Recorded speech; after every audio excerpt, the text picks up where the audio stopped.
Hey everyone, it's Richard Metal Fan here, bringing you guys an old school album review. And today we're going to be looking into this album's 40th anniversary, and it's from the band that started it all from when it comes to heavy metal. And this is just a classic, period. If you haven't listened to it, what are you doing with your life? Listen to this. As you can see with the title, today we're going to be looking into Heaven and Hell by the almighty Black Sabbath. Released on April 25th, 1980 through Warner Brothers Records. This is the band's ninth album.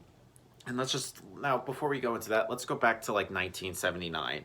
And now, of course, we had the original lineup at the time being Ozzy Osbourne, Tony Iommi, Geezer Butler, and Bill Ward. And they were set to record the album what would become known as Heaven and Hell. But it was around that time the band had some different like issues, personal issues between like Ozzy and the rest of the band. And around that time, right when they were in the studio starting things, Ozzy Osbourne was fired from the band due to sort of like drugs and basically sort of like conflicts with the rest of the guys. And a lot of people would think, what is going to happen? Who's going to replace Ozzy? And I don't think a lot of people knew. And I thought some people would probably think, whoa, this is pretty much the end of Black Sabbath. Wrong.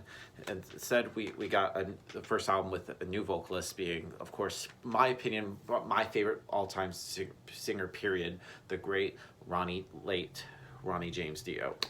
Now, comparing him to Ozzy, I feel like I don't know, it's hard to describe it. Like, I think Ronnie James Dio is a great replacement for Ozzy. Like has a totally different range compared to Ozzy. Like he has very more just operatic, just more of an epic feel, and he puts so much emotion into his singing. It's just fucking mind blowing. Like, I think it's a great album, and the result we get to Heaven and Hell, the turning point of a new decade, the 1980s Sabbath, and it's a great way to kick off the new decade after their successful run in the 70s, starting things off in the 80s. Their 80s run is just perfect.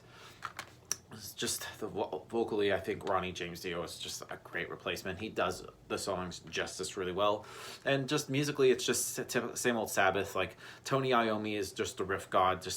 I don't even know. I feel like Tony Iommi, in my opinion, is like, and especially with Sabbath, I feel like he just never reuses or rehashes like old riffs. It's just like new riffs upon new riffs every fucking time you hear this. And bass wise, Geezer Butler holds down the fort with his bass playing, and drumming wise, Bill Ward does a really great job on this album.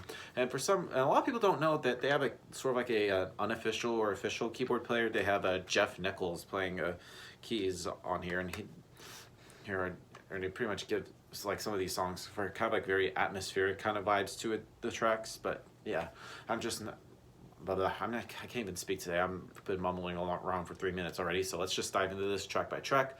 Now, starting things off is the song Neon Nights, which is a fast, heavy, and energetic rocker that makes me know that this album would rock. Everything from like the riffs to the vocals is just very impressive, and is one of the catchiest tracks on here as well. And the beginning bass line is one of the reasons why Geezer Butler's work here is just very impressive, and just like the riffs in general. Great way to start this album, and great way first taste with Ronnie James Dio on vocals, and it's just a great song. Now, next song on here is Children of the Sea, which is basically a cry against pollution, but judging by its title, it could easily be making one think of sort of like fantasy-related things, and is one of the things that Dio is associated with. And Tony Iommi just plays a wonderful acoustic riff, and then Ronnie begins to sing. Another one of the best Dio-era Sabbath songs, and I heard originally there was like an early version that had Ozzy singing it, and I'm just curious to hear that, but Dio just does this really great job here. I don't know if I want to hear the one with Ozzy.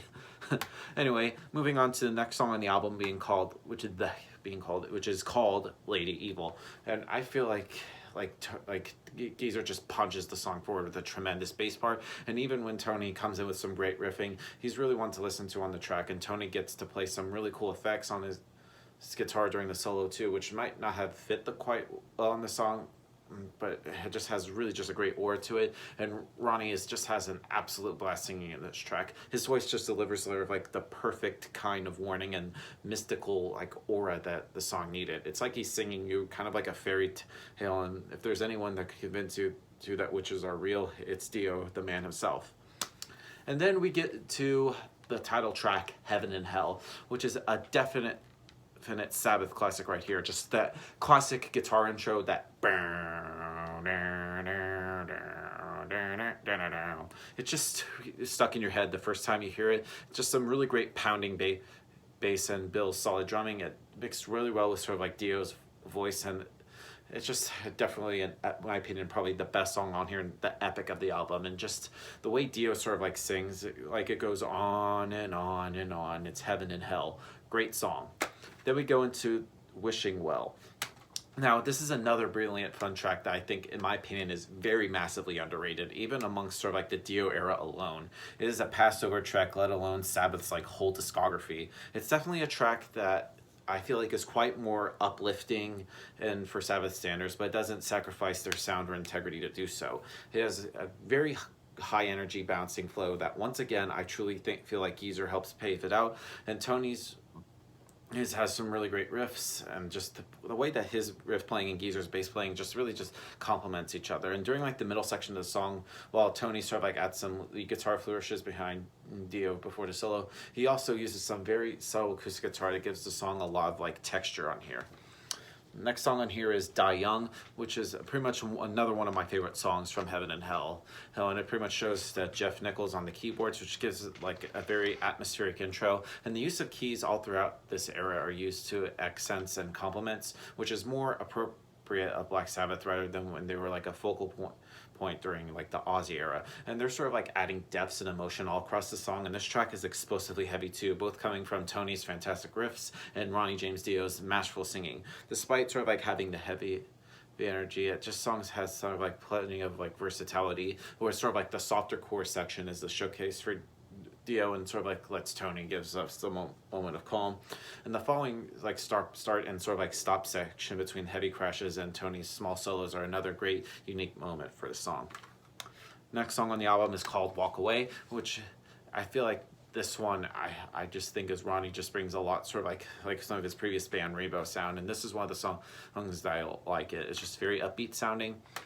And the last song on here is Lonely Is the Word, which this song has like a doomy mood despite sort of like Tony's riffing not being like the heaviest of his career, but it's a great riff. I don't know. But I feel like Dio's voice just brings the downtrodden atmospheric home. He has both power and emotion to his voice that to his personifies sort of like the loneliness that the song alludes to. And I also love both Tony's soloing on this track, and each solo is able to match sort of like Dio's sort of like emotion perfectly once again. And Jeff sort of like cues that add during like the final solo complement Tony's playing, and it gives sort of like the far away from home feeling.